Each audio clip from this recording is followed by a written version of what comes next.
one nation, under God, indivisible, with liberty and justice for all.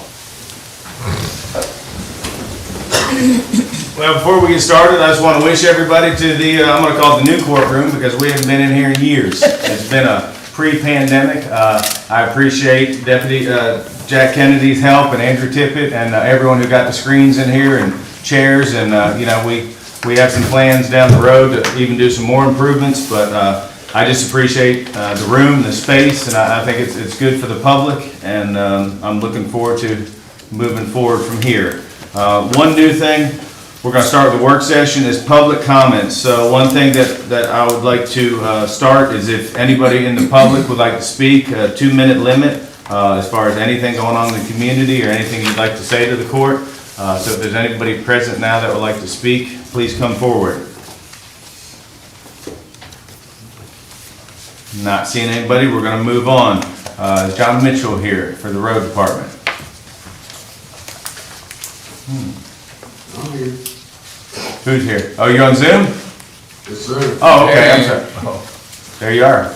Morning, John, how are you? I'm good. Good, alrighty. If you don't mind, could you give the court an update on the road department, please? Well, there's not a whole lot to update. We did finally get everything cleaned up from the last big rain. I think we're pretty good to go, and guess we'll just sit back and wait and see what happens for the next event. So, back to routine maintenance now, but, we're in pretty good shape. It didn't take as long as I thought, but we came out pretty well. Well, good deal. I appreciate that. I appreciate all the work you guys do. Do any of the magistrates have any questions for John Mitchell? John, I do want to acknowledge you all. I had a call yesterday from Fran Bradshaw who said we would like to thank the road crew for such a wonderful job for cutting the tree down. I believe that was on Jones Lane. I think there was a tree down across the road. So just want to relay that message to you and your team. Job well done. Thanks. Alrighty. Thank you. We're going to move on from there then. This next one for the work session, I'm going to defer to Squire Tracy because he had asked that this be put on the work session. So Squire Tracy. Thank you. During the last court, this is a question that I brought up in regards to getting a legal opinion from the county attorney in regards to whether the storage of bourbon barrels during the bourbon aging process is consistent with and as an agriculture product. Obviously, we know what's coming to us. I feel like this should have been done at the beginning. There's a lot of back and forth. You've got an AG opinion, a letter floating around saying X, but it doesn't pertain to Y, this, that, and the other. And I just think, knowing that the text amendment is coming to us, knowing that Planning and Zoning Legal Counsel made a reference to the commission members that they needed to seek legal counsel from both groups in regards to this, which was never done. I just think we need to go ahead and be proactive and ask our county attorney for the legal opinion in regards to whether the storage of bourbon barrels during the bourbon aging process is consistent with and as an agriculture product. And just so I'm clear of what you want, you're talking about in the context of KRS Chapter 100, is that right? In the context of planning and zoning, yes. Okay. Any other questions as far as that? That's it. All right. Is the court okay with our county attorney looking into that and reporting back to us when he has that information? Is everybody okay with that? Yes, sir. Okay. I just want to make sure it's the will of the court. So, I think we were supportive of it last time, but we were. yeah, I believe so. So we'll keep moving forward. So, all right, Squire Tracy, thank you. Yes, sir. All righty. Next, Mr. Sam Marcus is here for the Humane Society. So, Sam, if you want to come on up to the podium. We have you down for an update. I do know there's an ask for money, but I know that was kind of taken up with last court, and I know it's in our bills to be paid. So that's why it's not on the agenda item. So I think if you want to go ahead and get started, and we'll go from there. Okay, well, first I want to thank you for working us in. I know some of you thought you'd gotten rid of me, sorry about that. I've been overseeing the construction part of it, and so my update really pertains to the construction, not to the current operations of the shelter. But the good news is that we are 80%, actually we were 80% complete on new construction as of the end of December, as of the end of the year. So a little bit past that at this point, although not quite as much work is going on in January as there has been. But you can see from several of the photos that the facility's looking really good, and the work has been done in expert fashion. We've had a few issues like you're going to have on new construction, but very few, and they've all been handled professionally and to our needs. So I don't know if you'll really have any questions. Part of what we're getting into, of course, is the invoicing. Everything's been going well there as well. But this is the time where, we had the request for the final payment. It had been talked about in the last court. It hadn't been official or firmed up yet. And of course, it's a new court, so it's up to you all to make those decisions. But you can see, I think we had a summary of the bills, or not the bills, but the summary of the cash position, financial position. I don't know if that's up there or not, but I can brief you on that as well if you need to. So I guess before we get further, so just bring the new court up. So, the old court, I guess we'll call it, approved $1 million to go towards Humane Society. At that point, we had said $100,000 per month to the end of the year. And then I believe it was, paying the balance off the beginning of this year, from what I remember. If I no, is that not right, Squire? Okay, so. Just technically, what we discussed is leaving it up to the new court to decide how the balance would be paid based on receiving progress reports. And I don't recall seeing any progress reports. Does anybody recall having any of those in your packets on a monthly basis beginning in July? No, but I talked to Mr. Marcus, and he turned those in. They just never made it to the magistrates. Okay, so were they actual bills or were they progress reports? Sam, you want to speak on Just that, to please? understand, because how it went down is June 16th of 2022, the court discussed clarifying its pledge to the Humane Society. And so that was brought to us by the treasurer, asking specifically, how am I supposed to apportion this out? We're getting ready to start a new budget year. And then when that was determined, the court determined that we would pay $100,000 each month through the end of December. And the court felt at that time it couldn't bind the new court to making the final $400,000 appropriation, and would leave that up to the court at its January work sessions. And we were told at the time, I think, that in like March 21st, it was an odd date in March, that the construction was to be complete. So we were going to come together as this body, which we're doing today, to decide how to apportion and allocate that out based on those progress reports, receive the progress reports. Right, and so we did send progress reports every month beginning in July, and those reports consisted of an invoice for the $100,000 that was agreed upon, but more importantly, it was the construction invoices that we had every month, and the amount of the invoices in detail.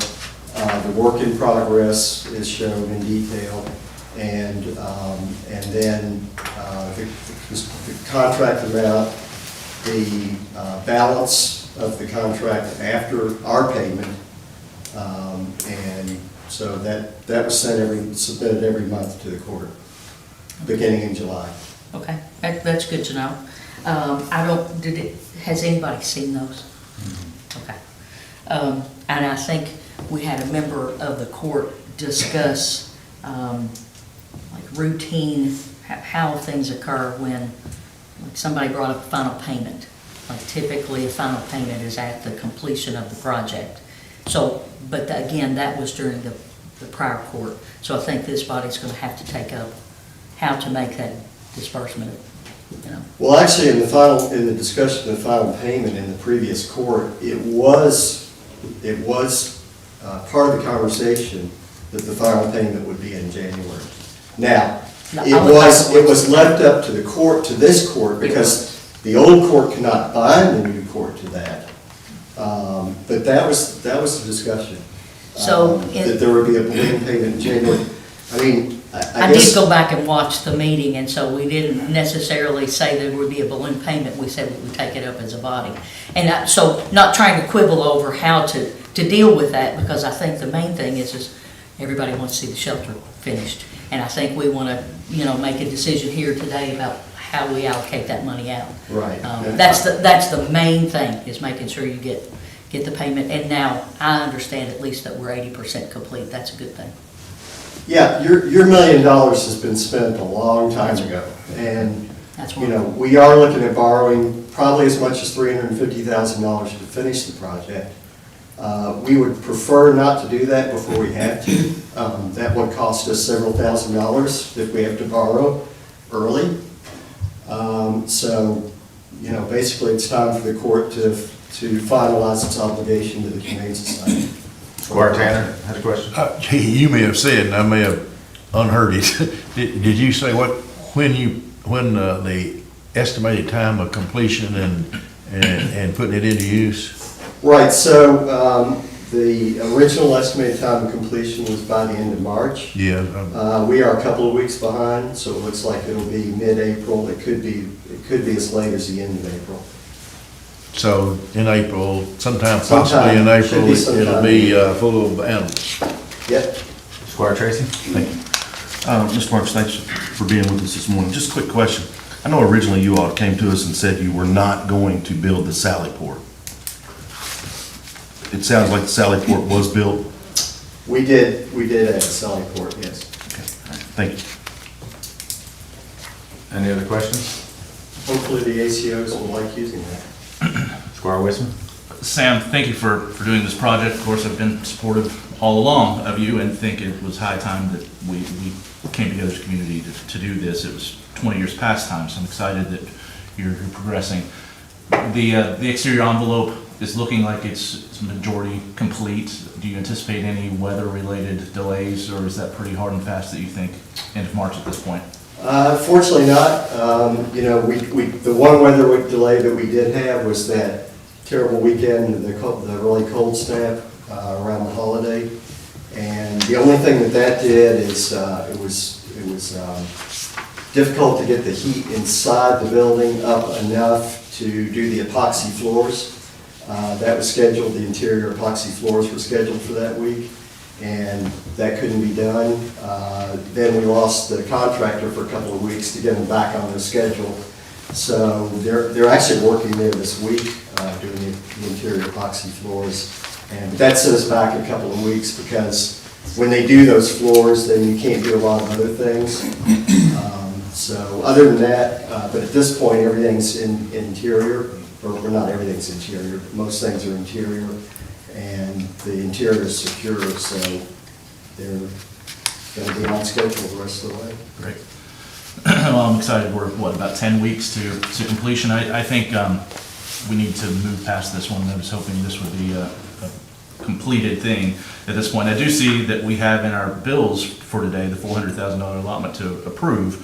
So you were expecting that to be currently paid. I'm assuming you have some vendor bills and things that are contingent upon this payment. Yes, yeah, I think I had a summary in there of the cash position, and so we had about $450,000 on account, in our account at the end of December. We had about $500,000 in invoices for the month of December to pay. And we had about $300,000 in outstanding invoices that were out, they just hadn't cleared. So obviously we're counting on the final payment from the city, which is due this month, final payment from the county, which we expected to be due this month, and then we have some accounts receivable as well. So we're fine until the end of the project, and that's where we're going to have to probably borrow some money. Can you elaborate on what those additional expenses are going to be? Was that overruns for cost of materials and? We had the main additional expenses were infrastructure related. Of course, the biggest single one was the access road issue. And, you know, we were left with about $250,000 of that road on our own.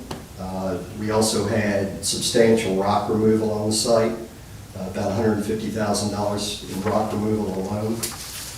And then the other unanticipated costs were things like bad soil spoils removal, undercutting the roadway, undercutting the parking lot, and some utility issues.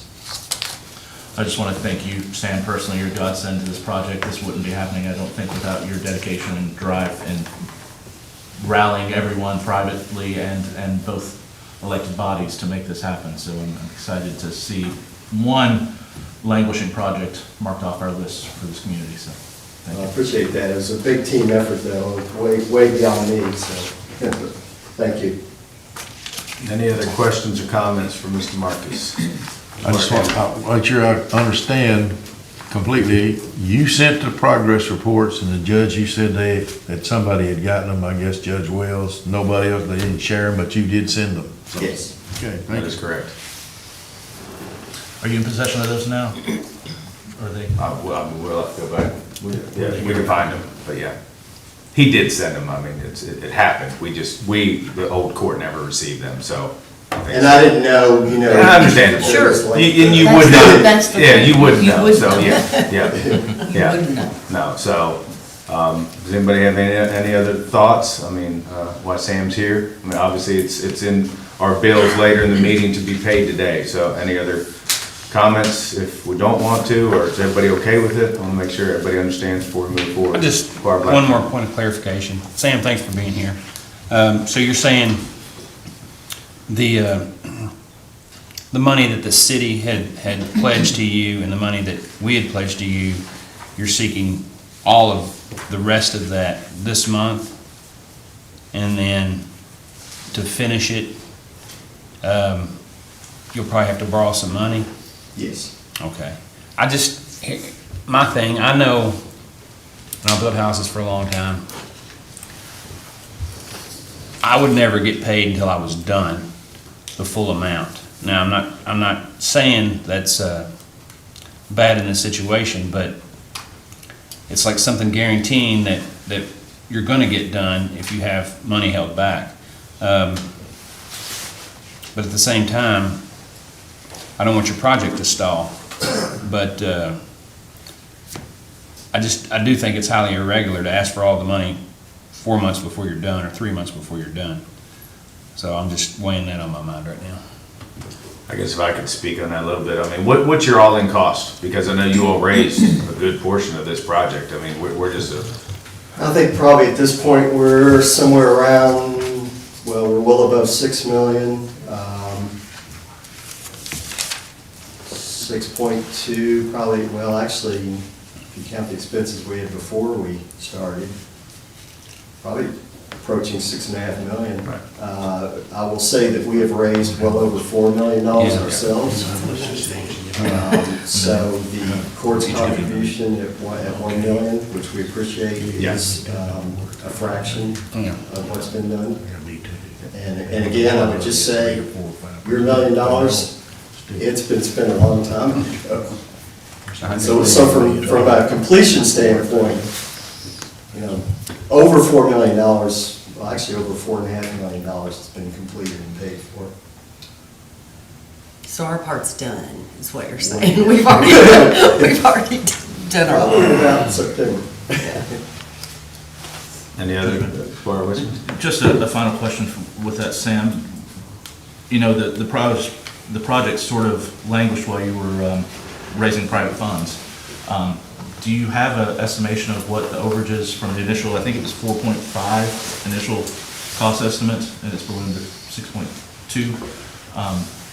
Is a significant portion of that because of the time period that you were building materials currently, and for the last year and a half have been exacerbated extremely? Can you account for how? Yeah, I mean, I much think, because you of that? know, it's a good question. I think considering, so we're looking at about 20% probably, roughly, over that time. We did add some things back. You mentioned the Sally Port, so that, you know, you really can't say was an increase due to time, but I think if you look at about the 2 years that it took to get started, over that period of time, certainly things went up. We were fortunate, actually, it wasn't worse since the pandemic, because we were able to lock in our contract at the first of the year. And, a lot of the increased expenses came after the first of the year. So, it was good at least that we could get that done. Or I think we'd be looking at even more of an increase. So, but that's certainly a good question. Squire Tracy. Sam, just one more time, just to make sure everybody's up to date on it. I know one thing that's been an issue from the go was the road. And I know Squire Moore at the time went and visited the site and gave you a figure of about $500,000. And it appears that you budgeted $233,000 for the road, is just what I'm seeing here. Grading, concrete pavement, just different things.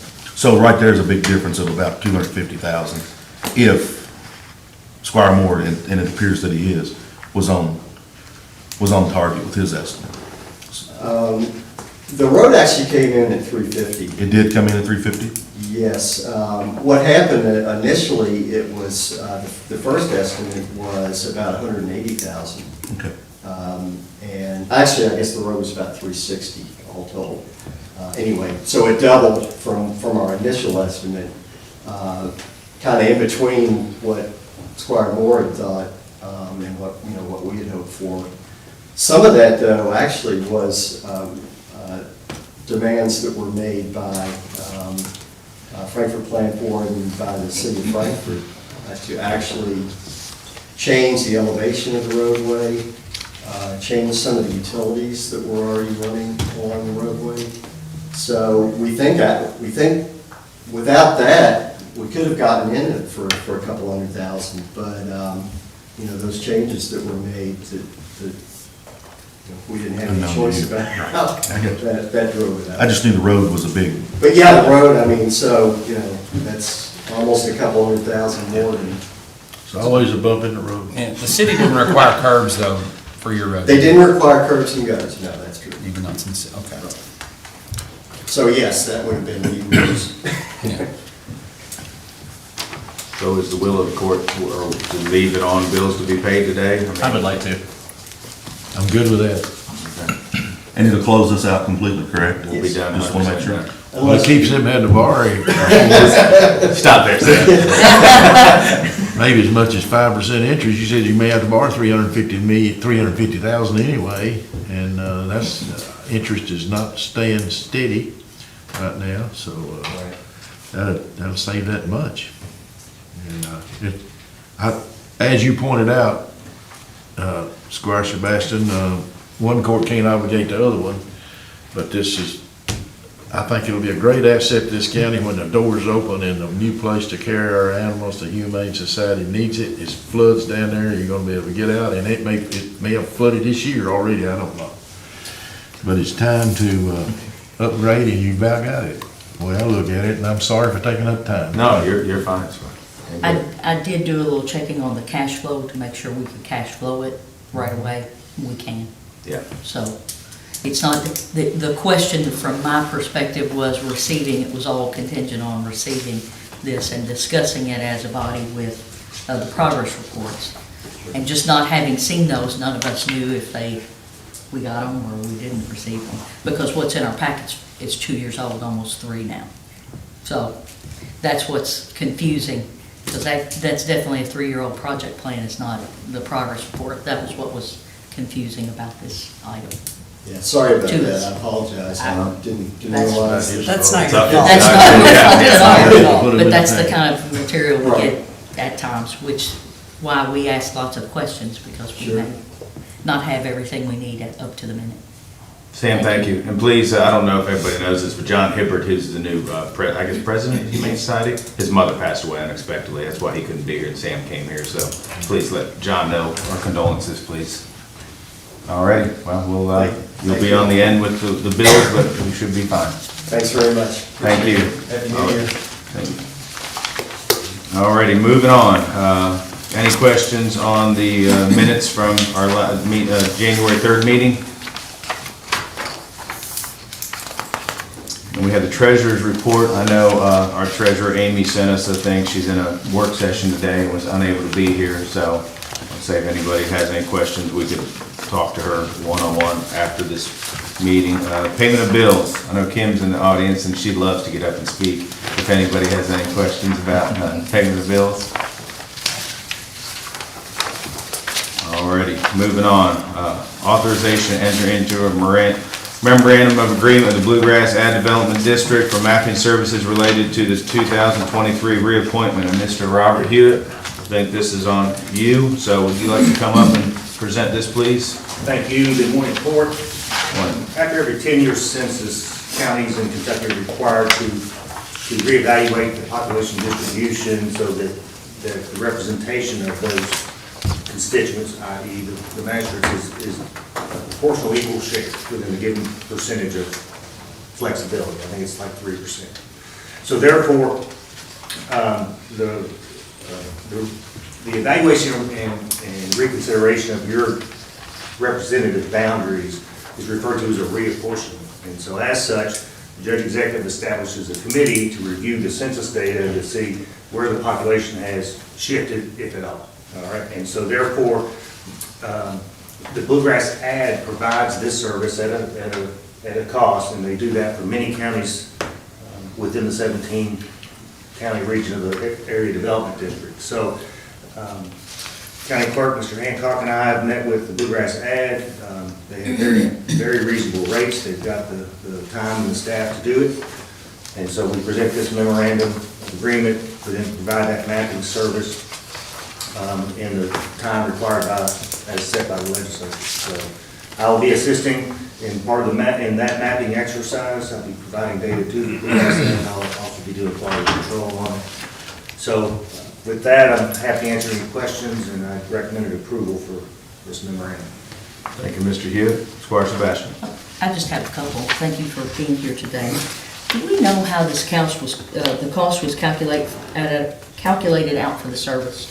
Based on, we know that there are 17 counties in the Bluegrass Area Development District, and we know that the population ranges from, Nicholas County's got 7,000 people in it, and you look at Fayette and you look at Madison, Fayette's got 320,000, Madison's got almost 100,000 folks. We're kind of in the middle at 53,000. So I didn't see anything that talked about how the cost calculation, and then I didn't see anything on a project timeline. The project timeline is set by the legislature, so the ad is aware of that since you're doing this for other counties. The clerk can give you the deadline on that. Yeah, and give you all a little bit of background. Taking this clerk hat off and talking to you as the county clerk.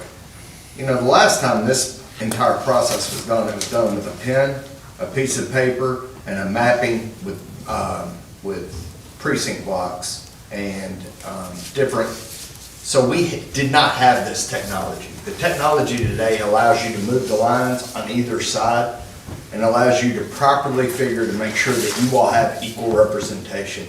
I'll take Squire Wisman's particular district is one that will move tremendously, deferring on how big of the demographic is because of the lack of population in his particular district, where Squire Blackburn's is going to stay within its region because of the growth based on the households.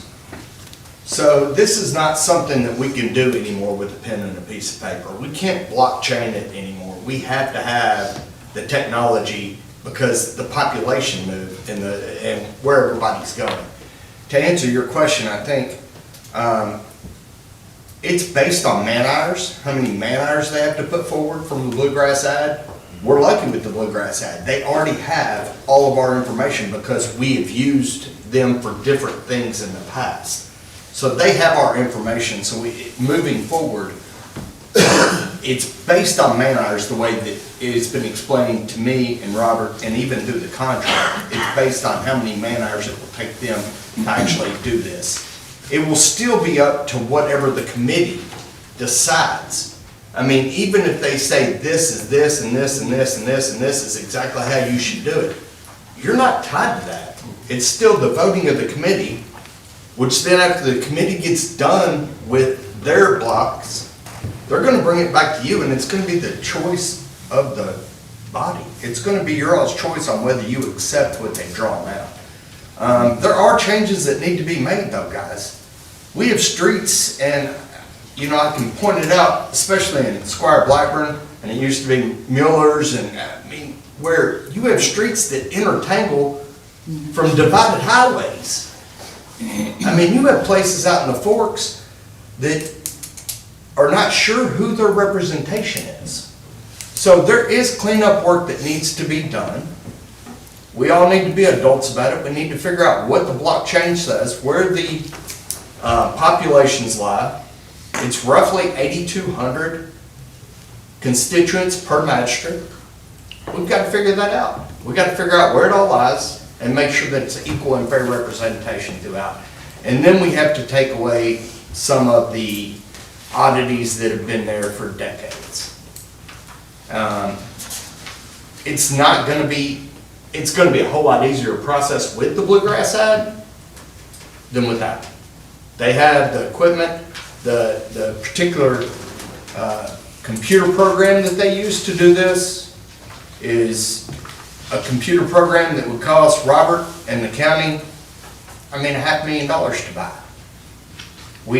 And quite frankly, and I've said this before, this is not the first time I've said it to, well, it's the first time I've said it to this court, but not to the court.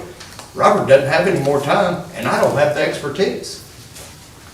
I'm not a mapping expert. But at the end of the day, when this is all said and done, it'll be better for the community, it'll be better for them to understand who represents them, and it'll be equal for all.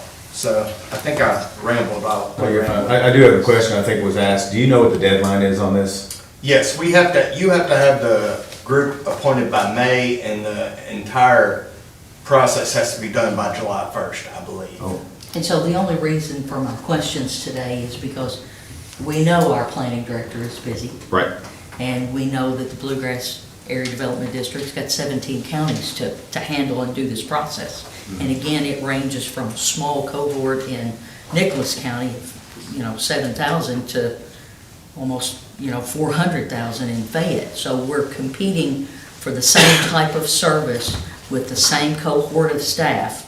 And then layered on top, if your input, and your time is stretched too. So that was the reasoning behind the questions, not that they don't have, we know that they have the capacity and the capability to do that. But I'm just trying to make sure that we're going to meet what we need to meet based on that. So I just have one small question.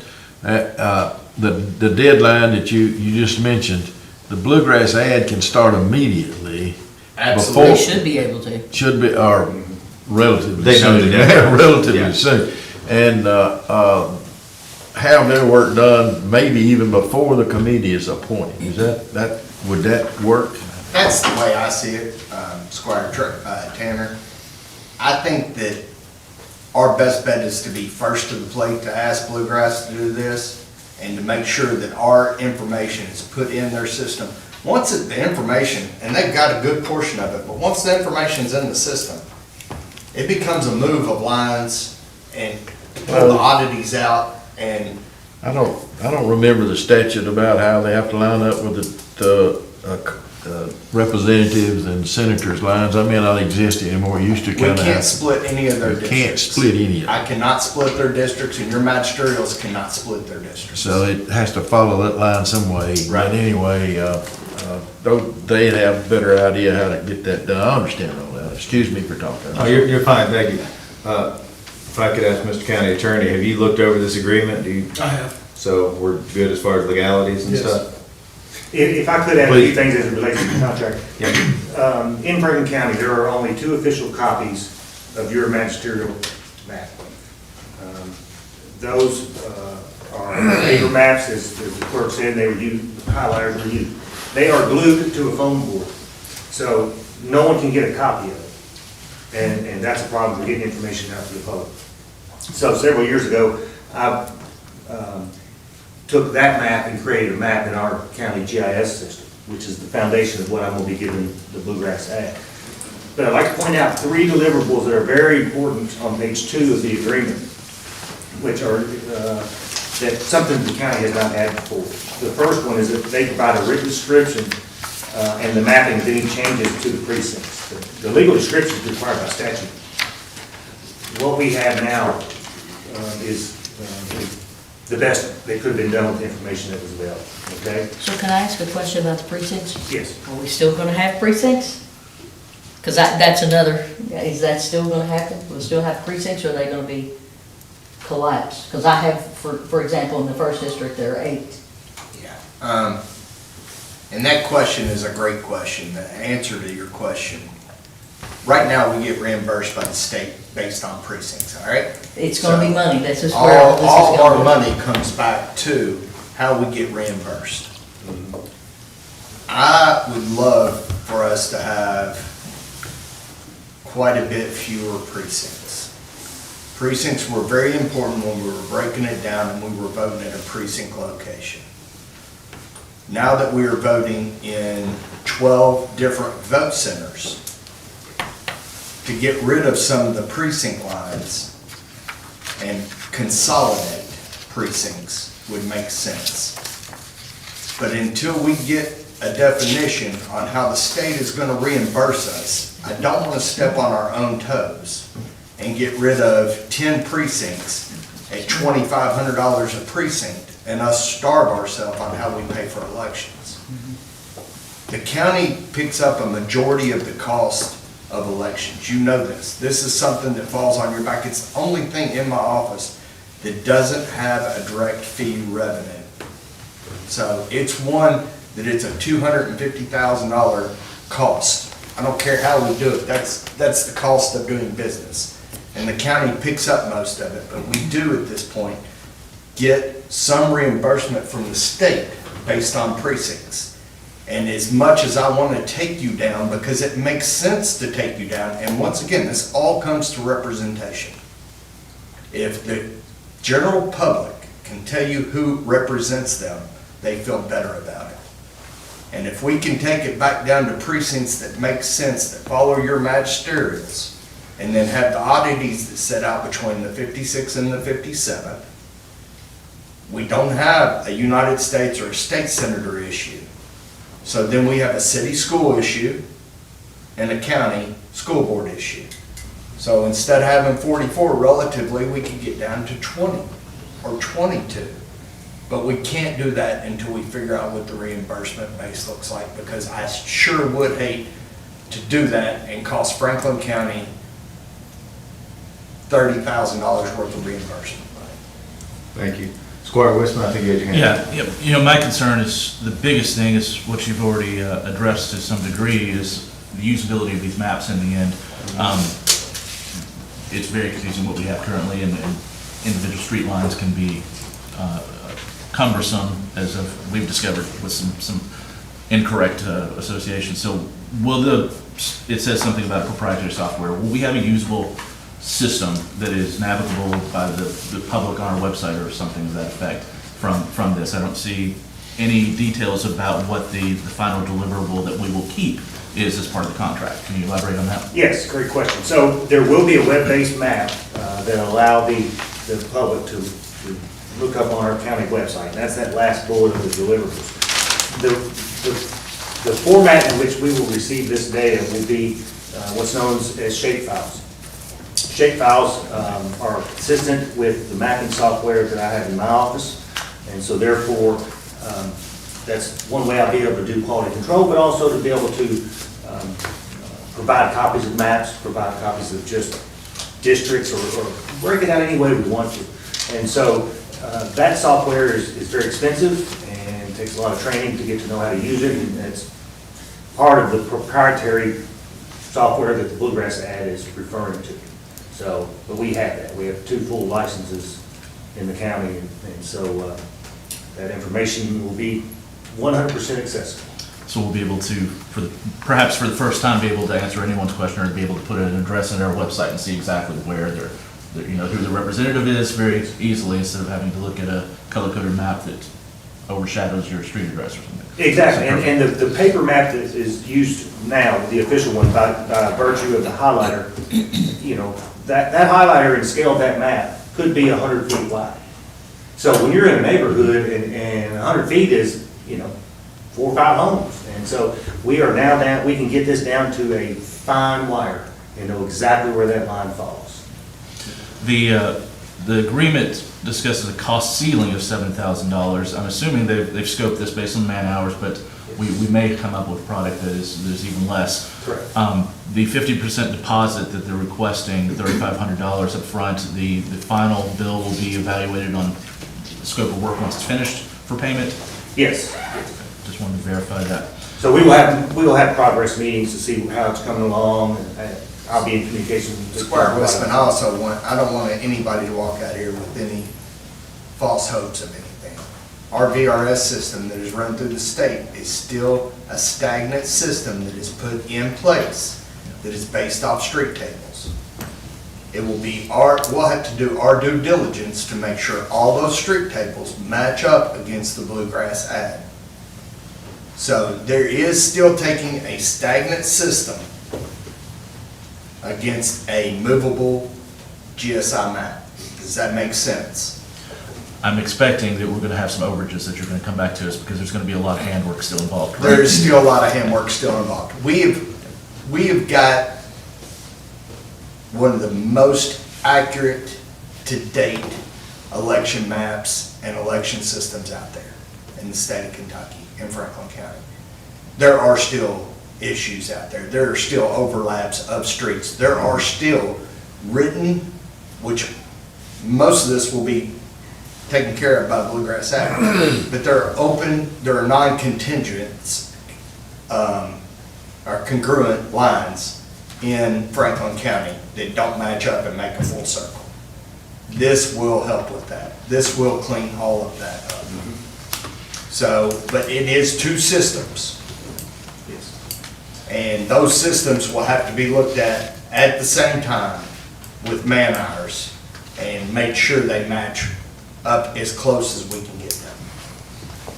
Yeah, we have a number of issues. I know, for instance, my district segments Kentucky State University, and half the students that live in my side are actually voting in another precinct because their address is at another location. So it's high time that we had use of this. I used to work for the ad, and I think we have a benefit of using them much more often. So supportive of seeing this. Thank you. Very good. Okay, thank you, Robert. Everybody's good. We're going to move on to the next one. First reading of an ordinance amending the table of special ordinances, Section 1, zoning map changes of the Franklin County Code of Ordinances for 9.26 acres property, being all of lots 3, 14, 20, 21, and 22 of the Englewood Park subdivision of record in the plat cabinet A, slide 330, in the office of the Franklin County Clerk, from professional office district PO to general commercial district CG. Mr. Hewitt, take it. Thank you. So this item was heard by the Planning Commission in a public hearing first on October 13th, 2022, in which they received testimony and evidence into the record. They tabled that item for their recording secretary to prepare a summary of that hearing. Then the Planning Commission reconvened on November the 10th, 2022, established findings of fact, and made a recommendation to the Fiscal Court. The Planning Commission adopted the 3 staff findings of fact contained in the staff report, but also added another finding or condition of their recommendation, which was that sidewalks be added to their development. So all of the lots that are listed in your preamble will have sidewalks out along the street. The Planning Commission did make a recommendation by a vote of 11-0, which is a unanimous decision. Thank you, Mr. Hewitt. Questions from the court? Squire Tracy. Robert, quick question. Those 3 lots, are those the ones that received a significant amount of fill when you pull in and go in out there? Yes. Are they build ready? Yes. Thank you. Squire Blackburn, this is in your district. Yeah. I had a major concern because this is part of the early headwaters of Slickaway Branch, and actually runs right through it. And so I reached out to Mr. Otis because he's, you know, looked at the stormwater issues, and I know Mr. Hewitt, was 3 years ago, we talked about flood-sensitive areas in Franklin County, and that was top of the list. And so, through your ability as staff to heighten the requirements, I believe it was 25%. And I spoke with Jonathan Otis. He said he had no concerns if that was followed. So I think as long as we can curtail the severity of the flooding, the speed at which the water runs off, we can make it go off 25% slower than it already does, pre-existing with no development there. I think that's a good thing.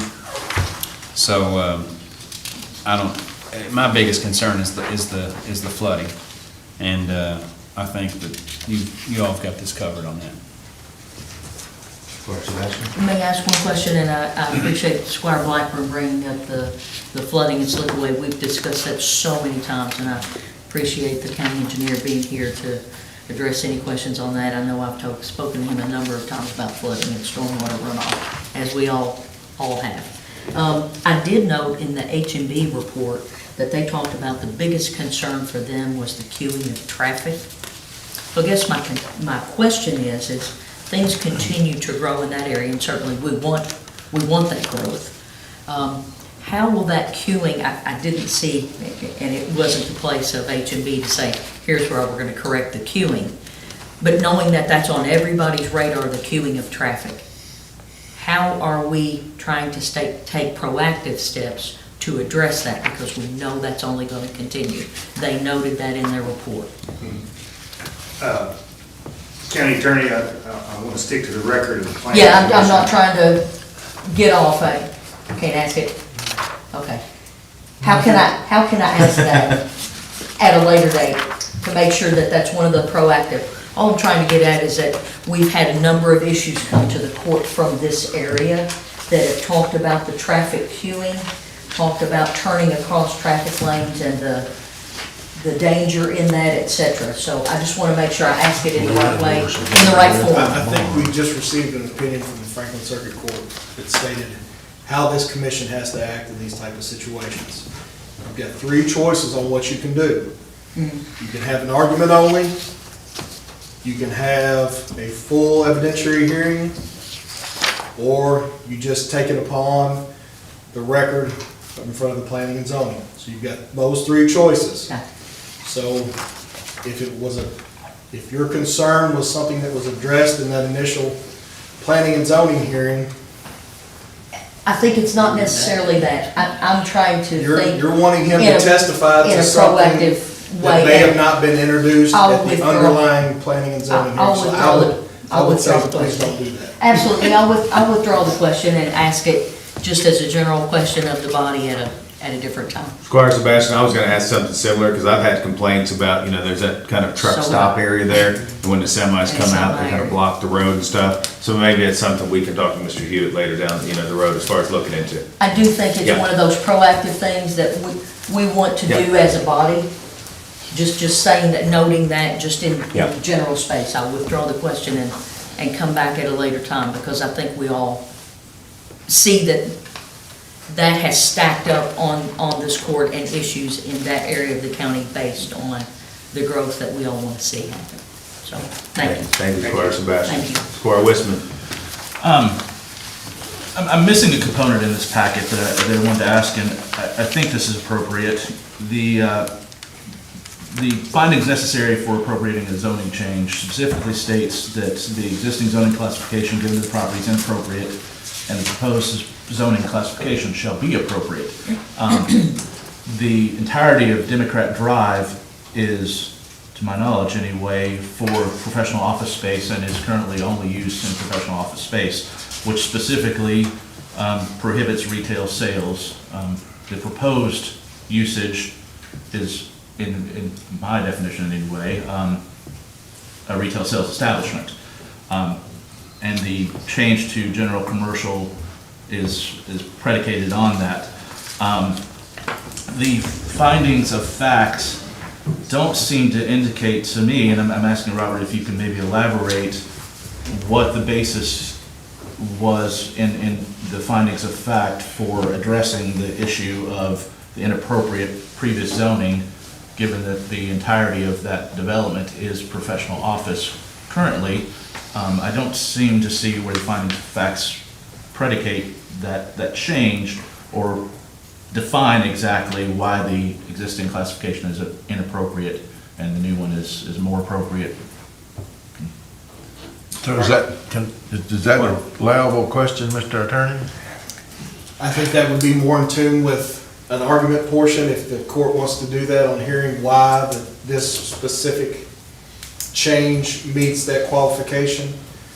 Should this body determine that that's the route that they want to take as far as an argument portion, as far as a hearing of those three choices, I think that question is more in tune with something along those lines. But to have him sit here and provide testimony or what his opinion would be, I don't think would fit with inside that. Like I said, the body's going to have to make a choice on how you want to proceed, and you all can proceed any way you want to, but you got to pick one, pursue that route, and then. I'm trying to keep it within the confines of what's written in our packet, asking for staff's opinion, which staff wrote recommendations and findings of fact, 4 bullet points, how those meet the definition for this applicable zoning change and why the current zoning is inappropriate for the area. It would probably be better in a hearing type situation to ask those questions, but I'm trying to ask an opinion of staff in terms of what they provided us as written findings of fact and how those meet the requirements. I think in support of requesting it. opinions of staff is what got us in trouble the last time. Let me ask a question. So, Mr. Hewitt, it says the comprehensive plan, future land use plan designates the property for regional retail employment. And is that correct? What page are you referring to? 1 of 2 on our. It's in the resolution. Yeah, it's in the It's in resolution. the resolution itself. That's where that's at. Number 3, So the future land use plan designates the property for regional retail and employment center? Yes. Okay, so if that's the case, the general commercial zone district is inappropriate with the future land use plan? It says, I mean, the planning commission stated that it's inappropriate with the future land use plan. That's true too, right? If the body has questions and are wanting interpretation of how we got here or want to hear arguments on how we got here, that would be an appropriate thing for a hearing as far as hearing those arguments. Hearing based on Hearing staff report and planning commission. those arguments. And so, like I said, I got it. we were fresh off the heels of an opinion Right. that said to not do what we're trying to do right now. And so if, I'm fully aware, yeah. and so that's why I would say that however the body wants to proceed, you are more than welcome to proceed any of those 3 ways. But if we're gonna go just upon the record, let's go just upon the record. If we wanna hear arguments, let's hear arguments. If you wanna take testimony, take testimony. We gotta choose one of those 3 lanes and not try to go from one lane to the other and back to one. That has caused problems in the past. Squire Wisman? I suppose that's my request. I'd actually like to ask Max, at least the current new members maybe haven't seen that opinion. I'd like to be able to see No, I what saw was it. given to I've us seen it. formally. I But, emailed it out last Yeah. week to everyone, to is your, that, okay, that's to your Franklin that's the County one, address. gotcha. Just so everybody knew what was just issued by the court. In my mind, there's some questions here, and we're setting a precedent in this action that warrants further investigation. And I would favor, if that's the road that we need to go to have answers questioned, favor a hearing so we can ask those appropriate questions. Okay, Mr. Judge Miller, I've got my name is Preston Cecil, and I need to address the court very briefly. You're the attorney here. I wouldn't recommend that. Like I said, it'd be, This is what happened at the last one that we got the opinion. I'm not arguing about any of the issues with and I represent the applicant here. But there's a potential conflict of interest with one of the magistrates where I need to make a motion to recuse him from voting. Mr. County Attorney?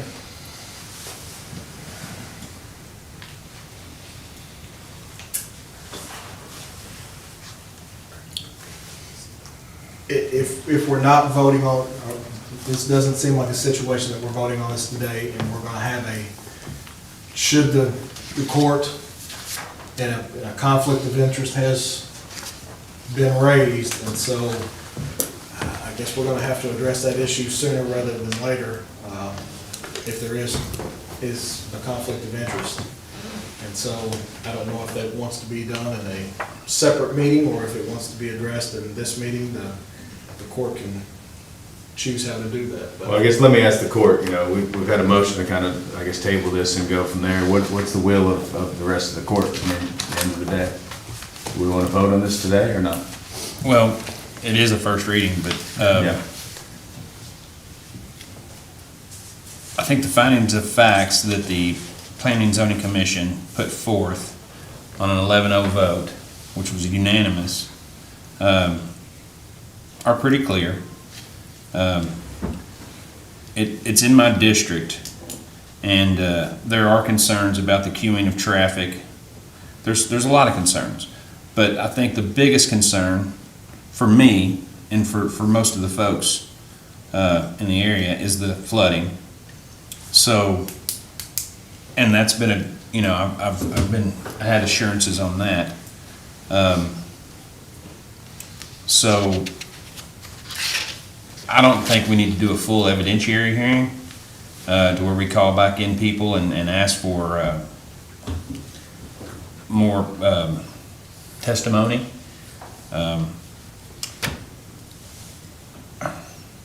I think we've got enough here to where we could base it off of this. I am very interested, and I don't think it pertains to how we vote, as to the conflict of interest. Well, let's keep moving, Squire Tracy. I would think in regards to potential conflict of interest to be done between you and the county attorney and then possibly whoever they feel like that is named, that'd be handled behind closed doors. And before it were to be voted on. Yes, yeah. I mean, there's been 3, 4, 5 days that. Could you go forward with the first reading, and then you all discuss the conflict of interest before the second That's the reading? will of the court, just to leave this on here for the next reading, and then we can discuss that in closed doors. If there is a conflict with one of the magistrates, then we can address it then. Is that okay? Yes. Mr. Cecil, is that okay with you? Yes, Judge. Thank you. So it's the will of the court to leave this on the agenda for next court to vote on. Okay. Thank you, Mr. Hewitt. Thank you. Alrighty, next one. Authorization to approve a resolution authorizing the creation of a permanent sanitary sewer easement for a new sanitary sewer main extension in the Duckers property. Go ahead, Mr. Hewitt. Thank you. The Duckers Mobile Home Park is on Duckers Road and roughly has 30 residents out there, 30 homes.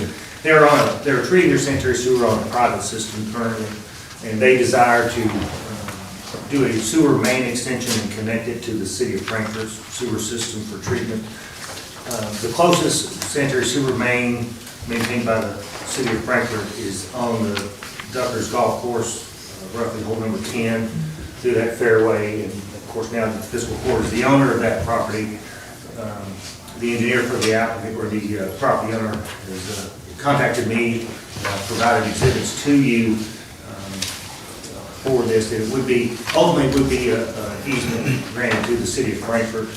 And then, if constructed and then approved per the city requirements, the maintenance of that sewer line and any manholes associated with it would be the responsibility of the city of Frankfurt.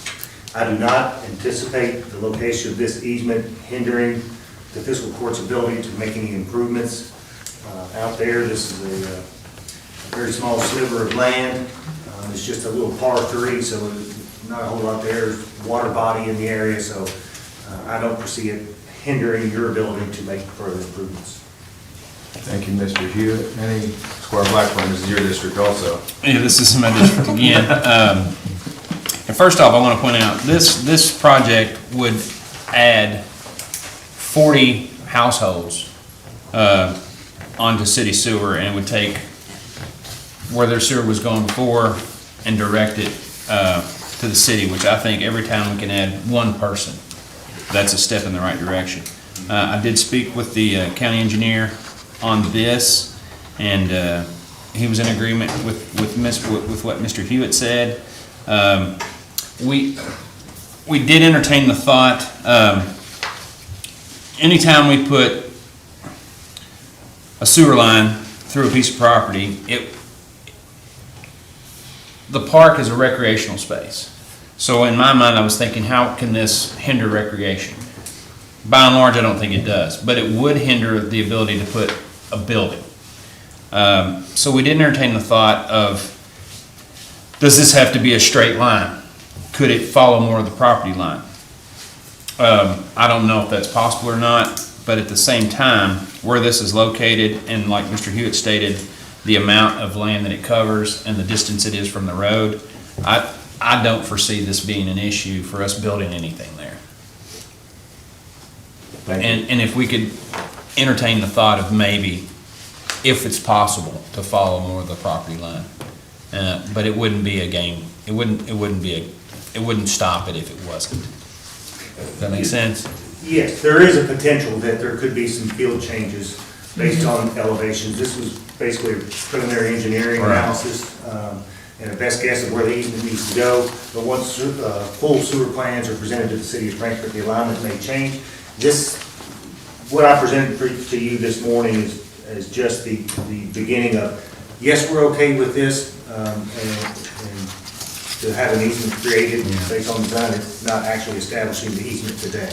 All right. So, and if you look at the picture, it's right at the back, basically. It doesn't cover much. So I'm totally okay with it. Yeah, the main reason for that alignment is to make sure that the sewer can gravity from the mobile home park to the. We just didn't have a topographical view, Exactly. so I was just assuming there may be some wiggle room, and there always is when they get on site. There is, yes. Mr. Hewitt, let me ask you, since we just acquired that piece of property, 6-8 months ago, will we be responsible for doing like a survey so we know where our property lines are? As it relates to this easement, Yeah, like when's the last time a survey was done out there, like? when it was created, which would have So- been maybe in the 80s. 80s. Mr. County Attorney, is that something we need to look at before we put an easement through it? As far as, there's a couple different pieces of property butting up to each other, I mean. Now, the easement will have to be surveyed in. Okay, so they'll do that? Yes. So no additional cost to the court? No, sir. It'll be, the easement will be on an as-built, as it was constructed basis. So the easement will be exactly over the top of that pipe. So that's something sewer department will take care of? Well, the mobile home park will have to take care of that. 15 feet in either direction, of dead center of the pipe? 7.5. Yeah. 7 foot full wide. 15 wide. Okay, yeah, it's even better. But it would be wise to have the entire property surveyed. Yeah, we will at some point when we get there. Squire Wisman? My question was just that, this map that we have looks like it could potentially impede. Is this the sewer department's preferred path, or were there alternatives explored? From my experience, usually they will take the straightest line possible. Correct. And there may be other options here that would, if we request to follow that property line more, because I am concerned that it could potentially impede development on that property to put a swath 15 foot wide through the middle of something that we've just acquired and don't know what we're going to do with yet, when the property line is within 100 feet, that there could be an alternative path.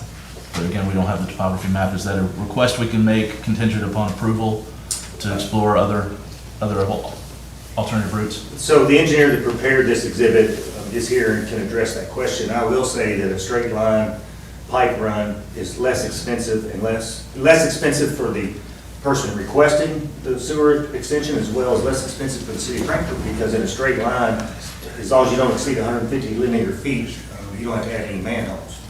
Okay, so every time there's a manhole, it's either a change in direction, which is another cost, another potential for a manhole failure, or clog, or something like that. Plus, it's also another feature that's on top of the ground. So in this case, there would just be two manholes, one on the mobile home park property, and one in the existing sanitary sewer easement where the main line is now. So there would only be one on the county property. Is that Mr. Otis? Yes, Mr. Otis. Mr. Otis, could you speak on that since you're here? If you don't mind, could you go ahead and address the court? I mean, if I can finish that, there appears to be a shorter path, but our property, making one request is easier than two for adjoining property. Well, here's the man that did it, so let's just ask him since he's here. Thank you for being here, Mr. Otis. Judge, Robert covered everything. It's a fairly basic request.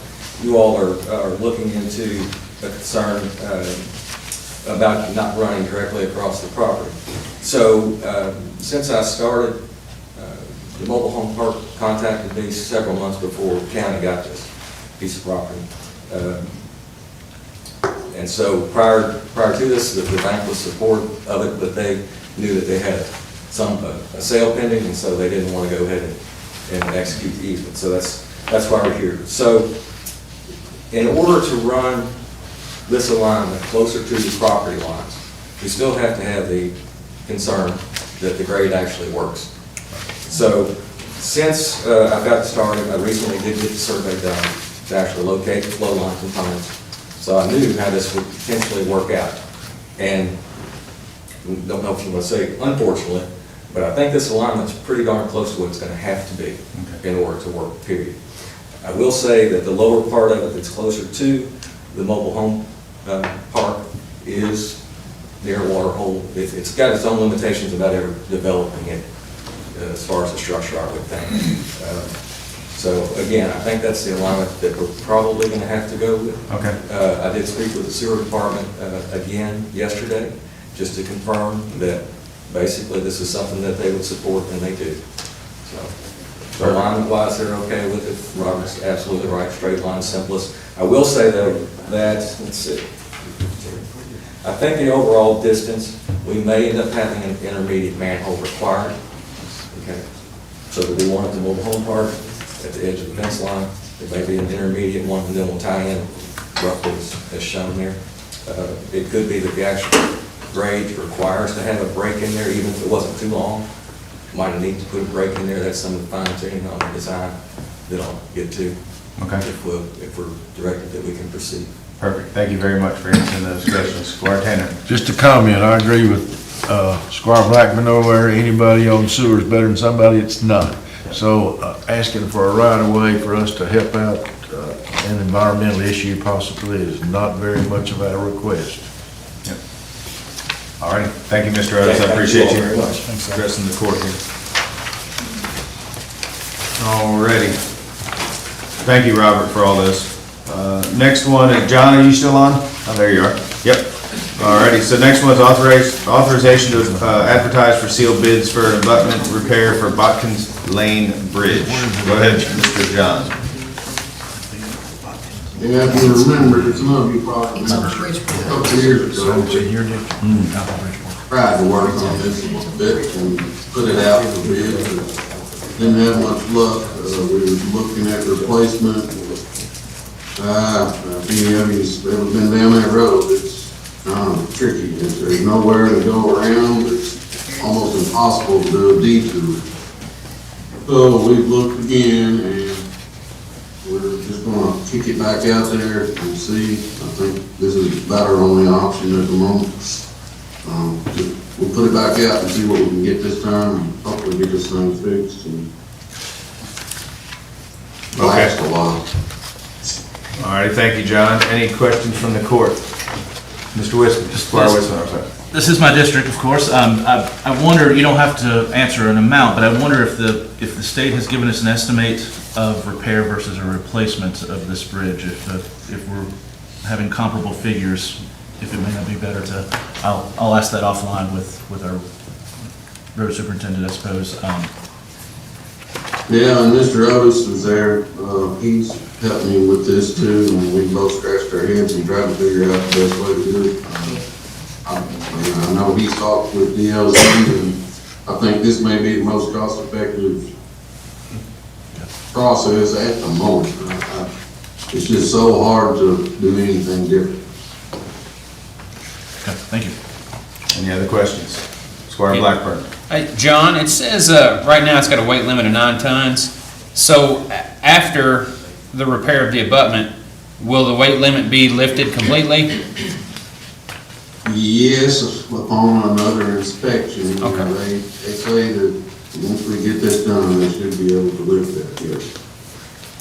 And how much is, say, a pump truck? Yeah, we would exceed that 9-ton weight limit. We have to make alternate plans for those types of access.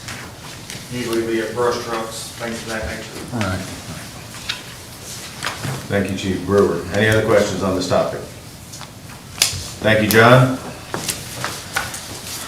Next agenda item, authorization to approve a resolution accepting Antler Ridge Drive in the county road system. So this is going to be Mr. Hewitt and Mr. Mitchell. Mr. Hewitt, if you'd like to go ahead and present this, please. Yes, thank you. So back in December of last year, I presented to the court acceptance of the road within the West Ridge subdivision, which is at the intersection of Devils Hall Road and Heat Ridge Road, across from the West Ridge School. And so in your second whereas, you see the roads that I presented via resolution to the court. In your third whereas, you'll see that I inadvertently left off Amber Ridge Drive. And I mean, that was my fault, and so therefore I'm back to ask this court to accept Antler Ridge Drive so that all the streets are accepted, and then I can release the funds that I'm holding on the developer. How long did it take for the applicant to let you know? The next morning. I was gonna say, 10 minutes. Do you have any concerns? No. Okay. John and I have done the inspection, and I currently have $175,000 and some change in escrow that I've already sent an email to the treasurer that if the court accepts Antler Ridge this morning, then those funds can be released back to the developer. Thank you, Robert. Any questions from the court? Thank you. Thank you. Fire Chief Brewer, you're next for authorization to apply for assistance to firefighters grant for SCBA face mask and RIT team kits for Franklin County Fire Department. Thank you, Judge. Yep. Good morning, Court. The AFG grant window was just opened up. This is annual grant. It's a huge opportunity for fire departments. We're looking to replace our SCBA, which is the air packs that we wear for firefighting. They're 20 plus years old. This also includes the face mask that will go along with those and the RIT packs, which are used for Rapid Intervention Team is what it stands for, and that's if we have a down firefighter, it's a pack that we utilize to be able to help rescue those. So we're just requesting the funding or the permission to apply for this grant. There is a 10% match based on a quote based on retail pricing. The estimated cost is around $242,000, which the 10% match would be about $24,000. And leave my head. Squire Sebastian. I do. Chief, thank you for being here today. What's the deadline for this? Deadline for the grant? February 10th. February 10th? And we did work with Ann Northcutt. She started working on this project and had us set up in a really good position so that I could work with, I believe she left a lot of the information with the treasurer. But she put us in a really good position, so even if that position is not filled, I think we can still meet the requirements and file for this grant. So my second question was that, have you already started gathering Yes. the subject matter that you're gonna need to put in the hands of the right person? So if Ann has already started that process, hopefully it'll be pretty seamless to get that taken care of. And we've applied for this grant in the past as Yeah. well. It's a highly competitive grant. Departments all across the country apply for it. But this is a high priority need based on the grant requirements this year on the notice of funding. So we're just, it's well worth trying one more time to try to secure that funding. Thank you. Tanner? Any estimation of what the time frame is from February 10th until the grants are awarded to whoever gets them? I think the estimated award deadline is around May. That's kind of this 2021 application period got extended out because of the flooding and because of the tornadoes, things like that. So if there's natural disasters nationwide, sometimes that can affect the delay of these awards. But the estimated timeline as of right now is in May. So then that money would be, need to be available immediately in May. The match. The match. Yeah, we would still have to, it would be a process from there. We still have to go through the, writing the bid spec, going through the bid process, and then awarding the bid. So, if we were awarded sometime in May or June, I'm still looking for it to probably go into the new fiscal year before we would have. That's basically what I was getting at, is that the money would need to be appropriated next year if you get the grant. I believe it would carry into next year by the time that we finalize the process and get notifications. Our Blackburn. So, Chief, say we don't get the grant. I know, will you still move forward with a replacement schedule for the SCBA? Yes, so the replacement schedule that's mentioned in there, our current SCBA are 21 plus years old. And as much as I would love to replace all this equipment through grants, we've tried and we keep trying through the grants, and we're at a point to where, awarded or not, we're gonna have to start this replacement schedule. We're having a few issues, discontinuation of parts, and being able to get parts when we do need to make repairs. It's something we gotta look at one way or the other. Yeah, it's something that's going to have to at least start to be addressed, this year. Thank you, Chief. Any other questions? Thank you. Thank you. All righty. Moving on, this is Mr. Charlie Lewis, authorization to approve a resolution approving a lease for financing of a project, providing for the payment and security of this lease, authorization of the execution of various documents sealed to such lease, and making certain designations regarding such lease. So, Mr. Charlie Lewis, good morning. Thank you. Good morning. Thank you, Judge. Good morning, Court. This is the authorization to lease a mower from CAECO. As you are well aware, we originally tried to purchase or lease this mower with the company that originally bid. That money came in really high. We ran it through a park committee, decided to rebid it, and got CAECO involved with a much better rate at 4.99%. The leasing company with the equipment that we were going to buy was near 20%, so quite a bit of difference. With that being said, I'll take any questions. I would like to authorize any disagreement with CAECO. Thank you, Mr. Lewis. Any questions from the court? No questions. Just one question. So, I'm sorry. You're fine. So this went through the park committee. And we budgeted for it. Yes. Was it cheaper to lease than to buy? No, but this gives us the opportunity with CAECO to enter into this agreement. We do not have the complete $79,000 in the budget. Right. We've got 20 that we originally set up in our budget back when we did the budget. So this allows us to enter into this financing agreement with CAECO, get the mower, the piece of equipment ordered, and allows us to pay it off early if we come With no across penalty. with no penalty. You're still gonna own it. Yeah, we will own it. Awesome. And I want to thank Squire Tanner for bringing this kind of up. I don't believe we were familiar with CAECO's lease program and things like that, so I just want to thank you for that. I hung around out there for 20 years. It's right around on the mowers. Good deal. Thank you, Charlie. Thank you. All righty. HR, Ms. Betty Jo, authorization to approve agreement with On-Site Health Solutions for calendar year 2023. Good morning. Good morning. This is to, employees are offered the opportunity to do biometric screenings on site. It helps them to get their biometric screenings done. So we have used this company for the last 2 years. It's the same contract, that their mileage did go up a little bit. What you would need to do today, there's an additional option for the nicotine mouth swab for $20 per person, payable at the time of service. So on the contract, basically, you would have to decide if we wanted to pay for the nicotine screenings. In the past, the employees has paid for the nicotine screenings because they do get points for their Go 365. And so you would need to decide if you want to do that, or if we want to offer the nicotine screenings and let them pay for it. And then there is a minimum of 12 participants per location. Most of the time we reach that, so that's usually not a problem. Anybody that's not on our county insurance, we would like to offer that. We have done that in the past. The biometric screenings, but that will be billed to $50 per participant because they're not on our county insurance. Thank you, Betty Jo. So, Squire Tanner. Do they offer this service at the health department?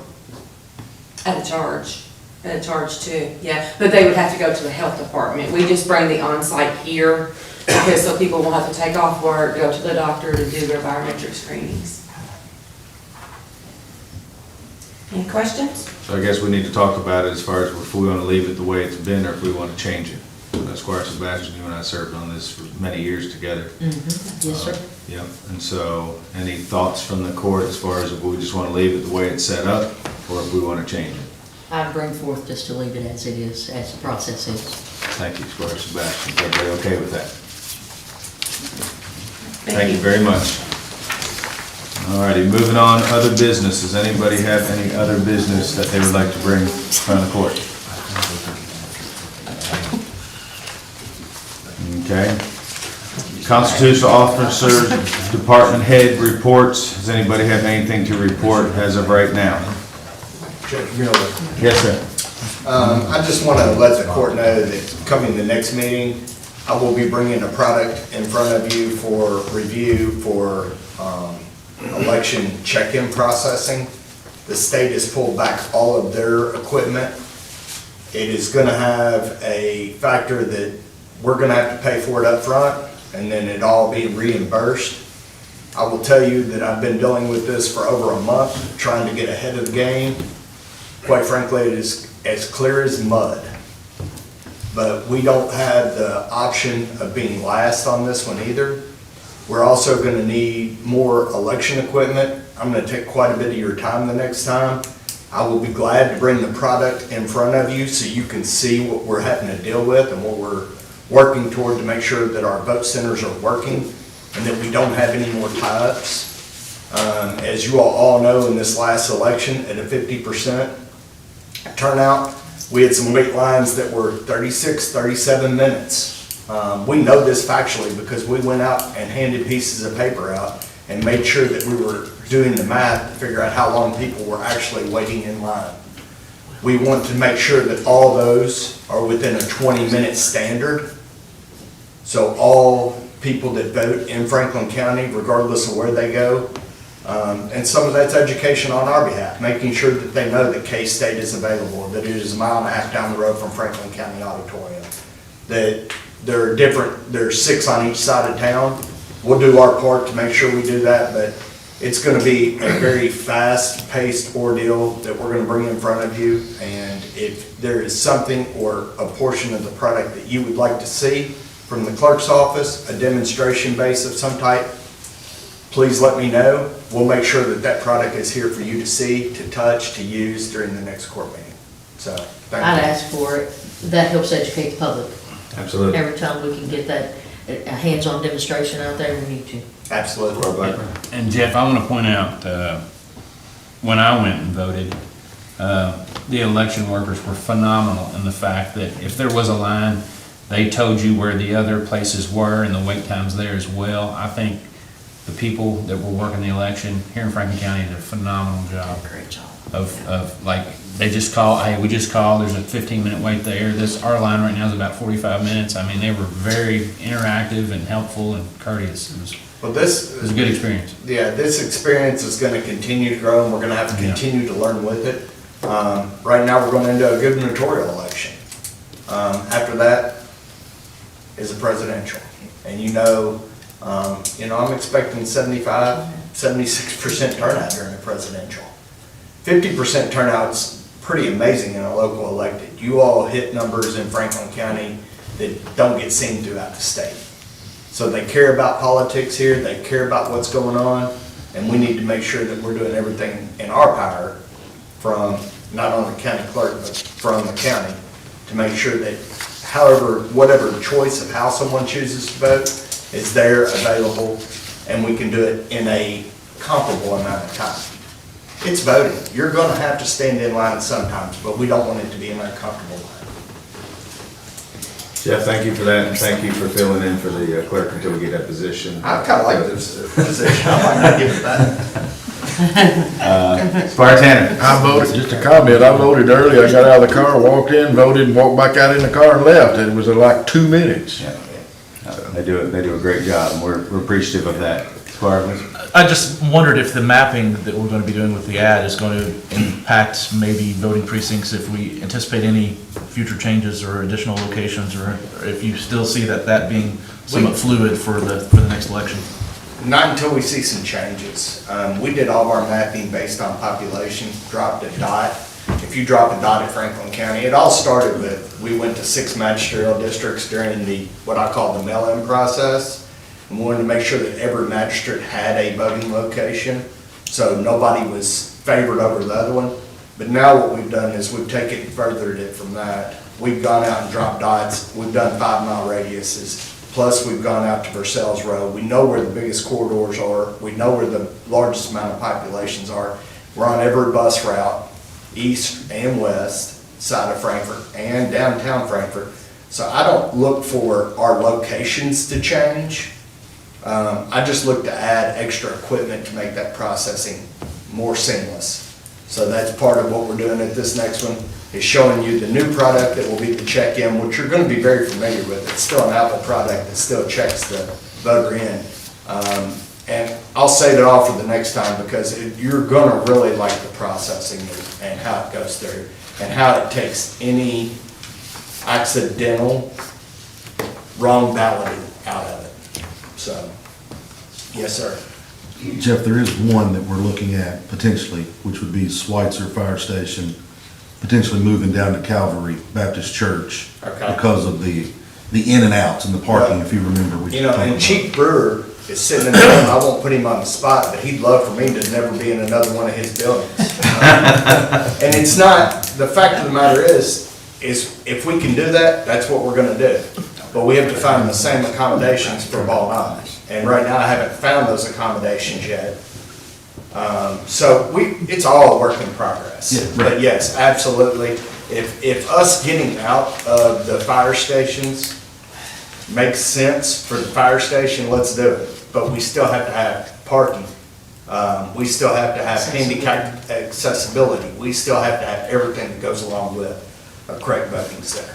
Right, I know you and I have spoken about Calvary Baptist. I'm asking too many questions, I'm sorry. Do you have to pay rent for any of those places that we're voting? We have an amazing relationship going on right now with the superintendent of the county schools. And we kind of went out and I said, pick the schools so we don't end up with kids overrunning and inadvertently being in the same room as voters, and we don't have that problem. That's how we came up with the schools that we used once we did the magisterials. And then the Capital City Christian, I can't say enough good things about John Steppen and what they've stepped up to do. It's a great parking lot. The Frankfort Senior Center, a great relationship. I mean, we're lucky in Franklin County. We've got buildings that are handicap accessible, and we have community leaders that care about voting. I mean, where else can you say that? So we're blessed. Good deal. Thank you, Jeff. I would like to go ahead and kind of do a judge's report. That's one of the things we talked about for a long time and kind of never happened. So that's one of the things I would like to do here. Just kind of jotted some notes down this morning. I'm continuing to meet with the mayor every 2 weeks. He and I kind of just talk about what the city's doing, what the county's doing, trying to get on the same page a little bit better.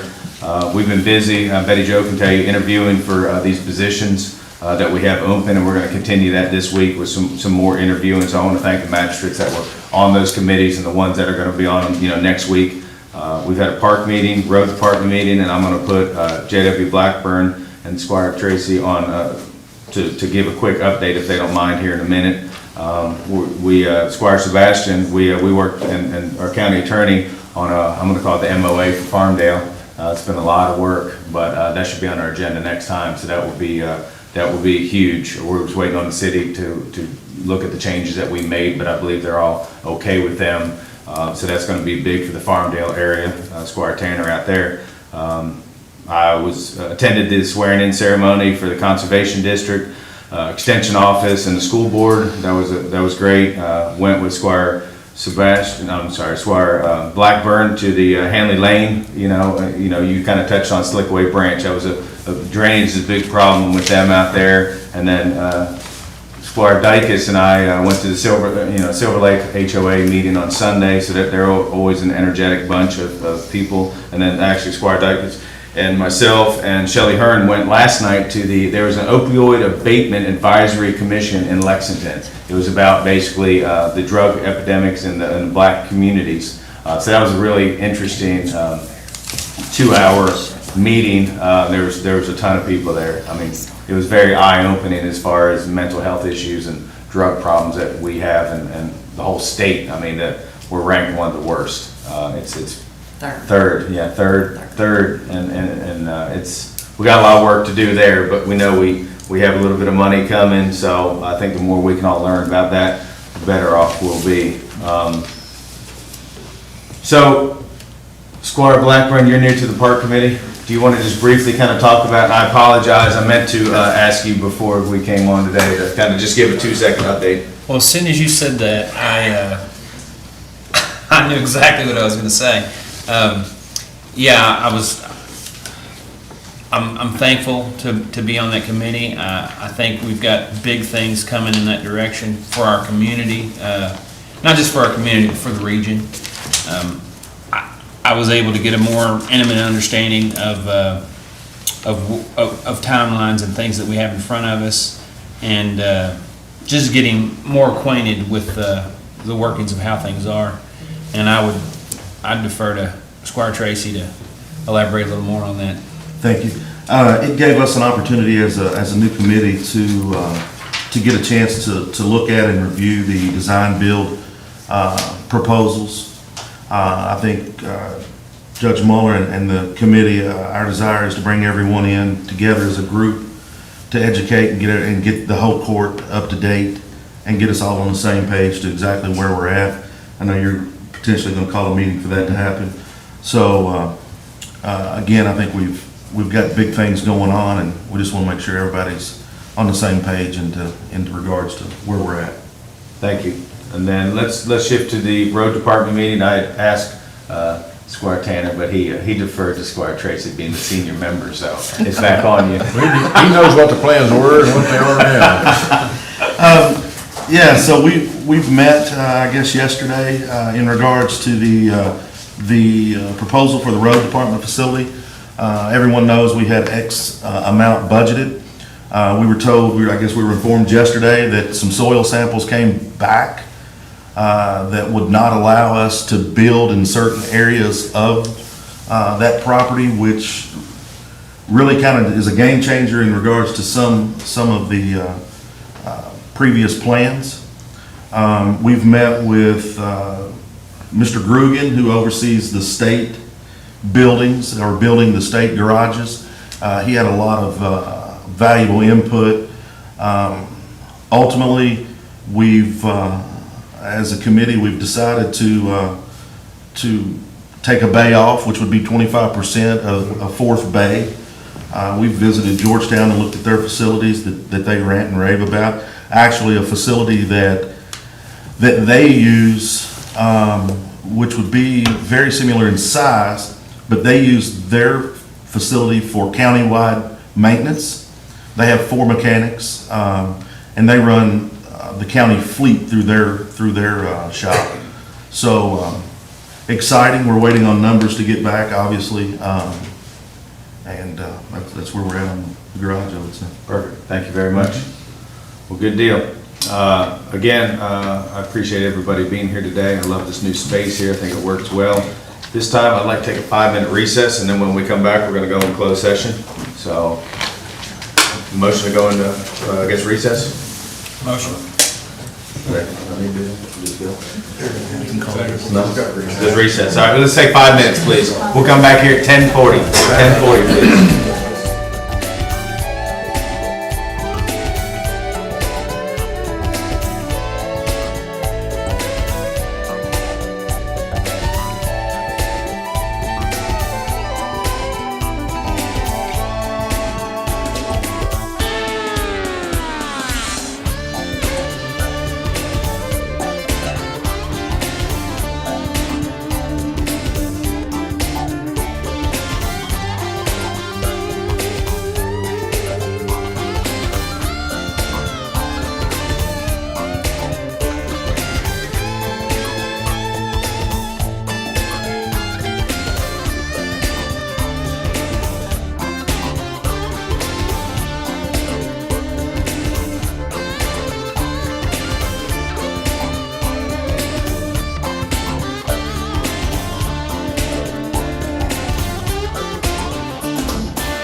before I start there, Betty Jo's in closed, is anybody else in closed session?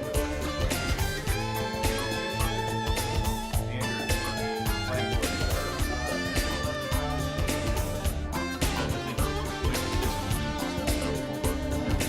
Yeah, then we'll make a motion on that. A motion to move closed session.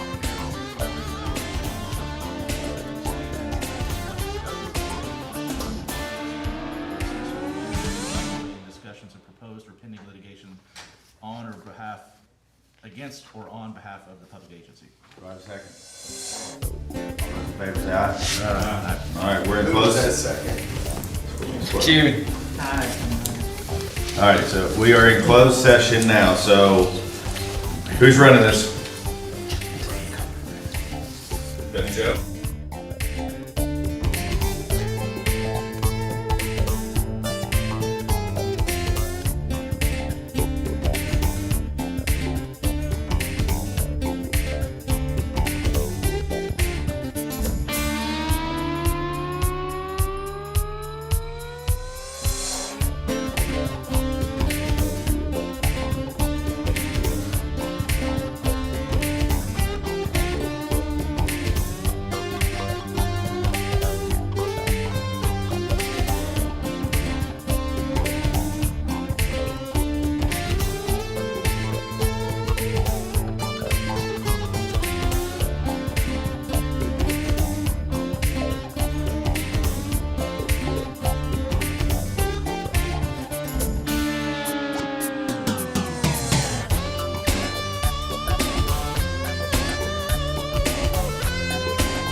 always, you've done it as a pass-fail, is how you've been doing it. Right, but I mean, like on mine, it says, roll call again, we don't need to do that, because everybody's already here.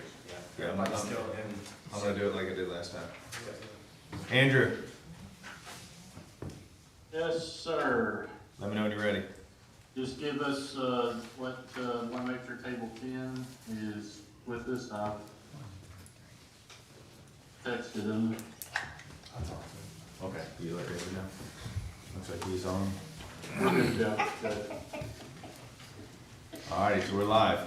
Perfect. Thank you for rejoining us. We're back into open session. This is the January 18th voting session.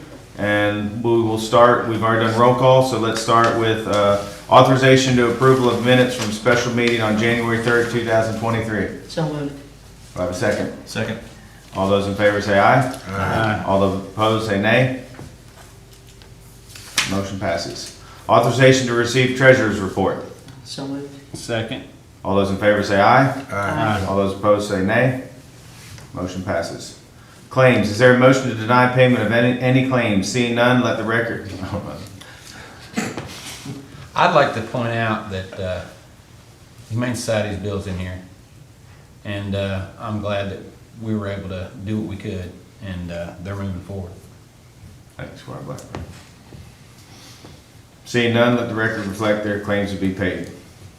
Authorization to enter into a memorandum of agreement with the Bluegrass Area Development for mapping services relating to the 2023 reapportment. So moved. Second. All those in favor say aye. Aye. Who hit the second? Wisman. Who did the Sorry, motion? speak loud. JW. All those opposed say nay. Motion passes. Okay, next item is just the first reading of an ordinance amending the table of special ordinances, section 1, zoning map changes of the Franklin County Code of Ordinances for 9.26 acres property being all of lots 3, 14, 20, 21, and 22 of the Inglewood Park subdivision of the record and plat cabinet A, slide 330 in the office of the Franklin County Clerk from professional office district PO to general commercial district CG. The vote will be on the January 31st meeting. Authorization to approve a resolution authorizing the creation of the permanent sanitary sewer easement for a new sanitary sewer main extension in the Duckers property. So moved. Second. All those in favor say aye. Aye. All those opposed say nay. Motion passes. Authorization to advertise for sealed bids for abutment repair for the Botkins Lane Bridge. So moved. I'll second. Oh, okay. You get that, Jeff? I did. Thank you. All those in favor say aye. Aye. All those opposed say nay. Authorization to approve a resolution accepting Antler Ridge Drive into the county road system. So moved. Second. All those in favor say aye. Aye. All those opposed say nay. Authorization to apply for assistance to firefighter grant for SCBA face mask and RIT team kits for Franklin County Road Department. So moved. For the fire department. Oh, I'm sorry, fire department, I apologize. So moved. Second. All those in favor say aye. Aye. All those opposed say nay. Authorization to approve a resolution approving a lease for the financing of a project, providing for the payment and security of the lease, authorizing the execution of various documents related to such lease, and making certain designations regarding such leases. So moved. Second. All those in favor say aye. Aye. All those opposed say nay. Authorization to approve agreement with On-Site Health Solutions for calendar year 2023. So moved. Second. All those in favor say aye. Aye. All those opposed say nay. Who's second? Wisman. We good? Yeah. Thank you. Authorization to hire Susan Caldwell as our new grant writer. So moved. Second. All those in favor say aye. Aye. All those opposed say nay. Authorization to hire Martin Antle as Chief Electrical Inspector of Planning and Zoning. So moved. Second. Did you get that? Yep. All those in favor say aye. Aye. All those opposed say nay. Motion passes. Authorization to adjourn. So moved. Second. All those in favor say aye. Aye. Who's the second? I'm sorry. Wisman. All those opposed say nay. We are adjourned. Thank you. You heard that?